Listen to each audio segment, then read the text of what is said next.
नमस्कार। आज के इस खास विश्लेषण में स्वागत है।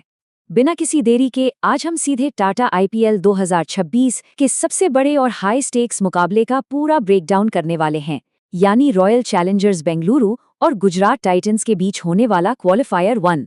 और हाँ, सिर्फ यही नहीं, हम लखनऊ सुपर जायंट्स के इस सीजन का एक बहुत ही क्लिनिकल और ऑब्जेक्टिव पोस्टमार्टम भी करेंगे कि आखिर उनके लिए चीजें इतनी गलत कैसे हो गई। तो चलिए शुरू करते हैं। आज की इस चर्चा का रोड मैप कुछ इस तरह रहेगा।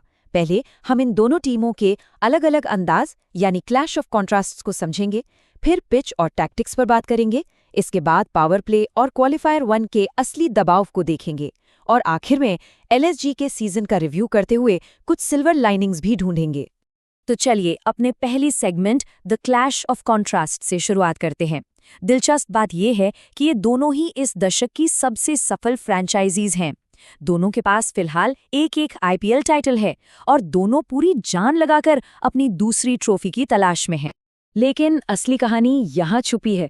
ये एक बहुत ही शानदार पैराडॉक्स है। ध्यान दीजिए, एक तरफ आरसीबी है जिसने इस पूरे सीजन में सबसे कम डॉट बॉल्स खेली हैं, मतलब उनका पूरा गेम प्लान बस लगातार स्ट्राइक रोटेट करने पर है, और दूसरी तरफ है गुजरात टाइटंस जिन्होंने इस सीजन में सबसे ज्यादा डॉट बॉल्स फेंकी हैं। उनका पूरा गेम पेस बॉलिंग और बल्लेबाजों का दम घोंटने पर टिका है। जरा सोचिए, जब ये दो बिल्कुल ऑपोजिट फिलॉसफी आपस में टकराएंगी तो क्या गजब का मुकाबला होगा। अब आते हैं पिच और रणनीति पर। धर्मशाला के इस मैदान पर जो एनवायरमेंटल फैक्टर्स हैं वो पूरी तरह से मैच की रणनीति को डिक्टेट करने वाले हैं। धर्मशाला का वेन्यू बाकी सबसे एकदम अलग है।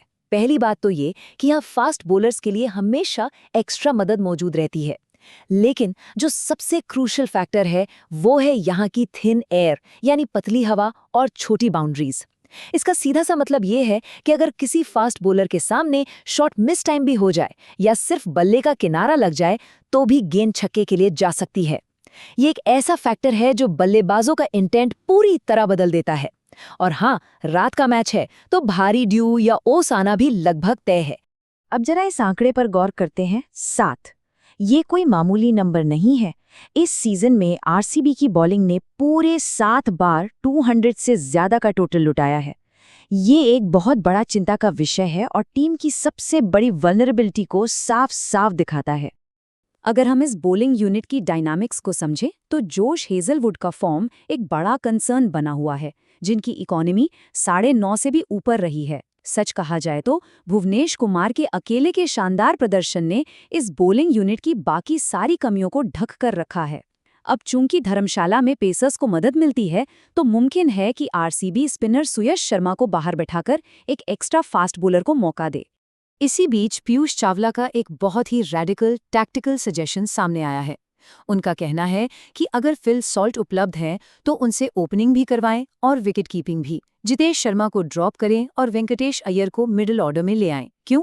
क्योंकि अय्यर पहले भी इसी मैदान पर प्लेयर ऑफ द मैच रह चुके हैं। ये फैसला सुनने में बहुत बड़ा लग सकता है, लेकिन इतने हाई स्टेक्स गेम में यही दाव गेम चेंजर साबित हो सकता है। चलिए अब रुख करते हैं शुरुआती ओवर्स की तरफ, यानी पावर प्ले और क्वालिफायर 1 के असली स्टेक्स। पावर प्ले एक तरह के डोमिनो इफेक्ट का काम करेगा जो पूरे मैच का मोमेंटम सेट कर देगा। शुरुआती ओवर्स के मैचअप्स बहुत ही क्रिटिकल होने वाले हैं। आरसीबी का पावर प्ले गोल एकदम क्लियर है। भुवनेश्वर कुमार किसी तरह शुरुआत में ही शुभमन गिल या साई सुदर्शन का विकेट निकाल लें। लेकिन गुजरात का हथियार क्या है? मोहम्मद सिराज और कगिसो रबाड़ा। गुजरात अक्सर अपने शुरुआती 6 के 6 ओवर्स इन्हीं दोनों से करवाती है। उनका टारगेट सीधा है, विराट कोहली, फिल सॉल्ट और देवदत्त पड्डिकल जैसे बड़े विकेट्स जल्द से जल्द आउट करना। गुजरात की असली ताकत उनका ये 5 प्रॉन्ग पेस अटैक है। सिराज, रबाड़ा, होल्डर, प्रसिद्ध कृष्णा और अरशद। इनकी फास्ट बॉलिंग इतनी डीप है कि राशिद खान जैसे वर्ल्ड क्लास स्पिनर को भी ये सिर्फ एक बैकअप ऑप्शन की तरह इस्तेमाल कर सकते हैं। ये वाकई में हैरान करने वाला है। अब बात करते हैं कि इस मैच को जीतना इतना जरूरी क्यों है। जो भी टीम ये क्वालिफायर 1 हारेगी उसके लिए आगे का सफर एक लॉजिस्टिकल नाइटमेयर बन जाएगा। 29 मई को हारने वाली टीम न्यू चंडीगढ़ में क्वालिफायर 2 खेलेगी। अगर वो जीत गए तो 30 मई का पूरा दिन सिर्फ ट्रैवलिंग में निकल जाएगा और फिर 31 को सीधे फाइनल। बिना आराम किए इस लेवल का क्रिकेट लगातार खेलना किसी के लिए भी भयानक हो सकता है। खैर, प्लेऑफ के इस रोमांच से थोड़ा बाहर निकलते हैं और अपने दूसरे सेगमेंट पर आते हैं, एलएसजी सीजन पोस्टमार्टम। अब समय है एक क्लिनिकल और ऑब्जेक्टिव रिव्यू का कि आखिर लखनऊ सुपर जायंट्स की गाड़ी पटरी से कैसे उतर गई। 14 मैचों में सिर्फ 4 जीत। ये एक ऐसा ब्लंट स्टेटिस्टिक है जो 1 सेकंड में बता देता है कि लखनऊ के लिए ये सीजन कितना ज्यादा साधारण और निराशाजनक रहा। ये एक बहुत ही हार्श रियलिटी है। अगर हम उनकी मेन समस्याओं को मैप करें तो सबसे पहले आती है इनकंसिस्टेंट बैटिंग। ओपनिंग स्लॉट में तो मानो म्यूजिकल चेयर्स चल रही थी, रोल्स लगातार बदल रहे थे। फिर आते हैं टैक्टिकल एरर्स, जैसे एक सुपर ओवर में सुनील नारायण के सामने निकोलस पूरन को भेजना, जिसका कोई लॉजिक नहीं था। उसके बाद स्पिन डिपार्टमेंट पूरी तरह से ठंडा रहा, विकेट टेकर्स की भारी कमी दिखाई दी। और सबसे बड़ी बात, होम डिसएडवांटेज। इतनी शानदार पेस बैटरी होने के बावजूद वो अपने ही एकाना स्टेडियम में फास्ट बॉलर्स के लिए मददगार पिच बनाने में पूरी तरह नाकाम रहे। लेकिन इस पूरी अफरा तफरी में एक खिलाड़ी बिल्कुल अलग खड़ा दिखा, मिचेल मार्श। वो इकलौते ऐसे खिलाड़ी थे जिन्होंने सभी 13 मैचों में नंबर 1 पर खेला और टीम के हाईएस्ट रन स्कोरर भी रहे। दिलचस्प बात यह है कि ऋषभ पंत टीम के दूसरे सबसे बड़े स्कोरर जरूर थे, लेकिन उनके और मार्श के बीच पूरे 250 रनों का एक बहुत बड़ा फासला था। चलिए अब इस रिव्यू के टोन को थोड़ा बदलते हैं और सिल्वर लाइनिंग्स पर फोकस करते हैं। इतने मुश्किल कैंपेन के बावजूद कुछ बहुत ही पॉजिटिव बातें रहीं, जिन्हें एलएसजी अगले सीजन के लिए एक फाउंडेशन की तरह इस्तेमाल कर सकती है। सबसे बड़ा ब्राइट स्पॉट रही उनकी outstanding fast bowling. Mohsin Khan, Mayank Yadav और मोहम्मद शमी का प्रदर्शन सच में काबिले तारीफ रहा। इसके अलावा जोश इंग्लिश का ओपनिंग रोल में इतनी आसानी से ढल जाना एक बहुत बड़ा प्लस पॉइंट था। और हाँ, मुकुल चौधरी और अब्दुल समद के रूप में एक बेहतरीन इमर्जिंग फिनिशिंग टैलेंट भी देखने को मिला है, जो आगे चलकर टीम के बहुत काम आएगा।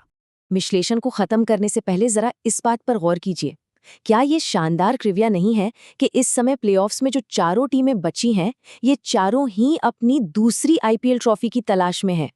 ये बात साबित करती है कि ये फाइनल स्टेज कितनी बराबरी की है और यहाँ मुकाबला कितना कांटे का होने वाला है। तो अंत में सबसे बड़ा सवाल यही खड़ा होता है, जब 2 बिल्कुल अलग अलग अंदाज वाली टीमें टकराएंगी और सिर पर एक भयानक ट्रैवल शेड्यूल का दबाव होगा, तो धर्मशाला की पतली हवा में कौन बाजी मारेगा? कौन सी टीम सीधे फाइनल का टिकट कटाएगी? ये एक ऐसा मुकाबला है जिसे देखना बेहद रोमांचक होगा। आज के इस विश्लेषण में बस इतना ही।